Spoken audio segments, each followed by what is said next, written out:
जय बजरंगबली.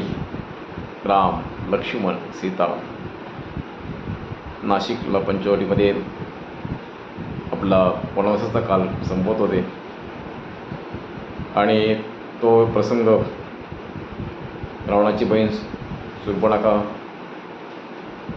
त्या सुंदरीचा अपमान झाल्यानंतर तिला नाक कान कापल्यासारखं झालं होतं आणि ती सरळ निघून श्रीलंकेला रावणाकडे गेली, भावाकडे गेली आणि त्याने सांगितलं की माझं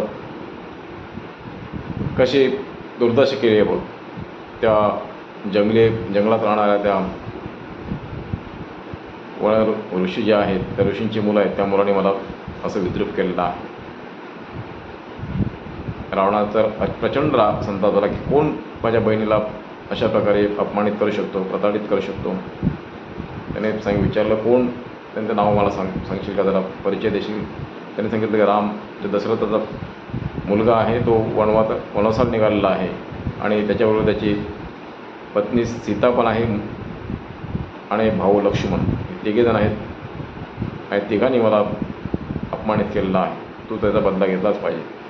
मग रावणाने सर्व आपल्या मंत्रिगांना बोलवलं आणि एक साधारणतः सभा घेतली आणि त्याच्यामध्ये विचारविनिमय करून ठरवलं की कशाप्रकारे आपण त्या वनवासी जे लोक आहेत, दोघेजण राजकुमार आहेत, त्याला कसं धडा शिकवता येईल.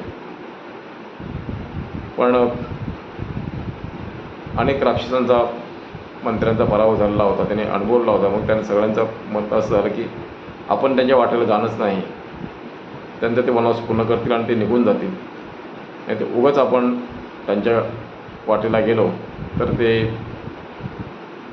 आपल्याला अद्दल घडल्याशिवाय राहणार नाहीत, म्हणून आपण शक्यतो त्यांच्यापासून दूर राहिलं पाहिजे. पण रावणाला पण ते पटलं. पण नंतर पुन्हा शूर्पणखा रावणाच्या मागे लागेल, तो भाऊ असून माझ्या अपमानाचा बदला घेत नाहीस. मग रावणाने स्वतःच ठरवलं की आपण आणि मारीच मामा याला घेऊन काहीतरी एक वेगळं षडयंत्र घडवून रामाच्या पत्नीलाच पळवून आणूया. मग बघूया तर राम काय करतो. जय बजरंगबली.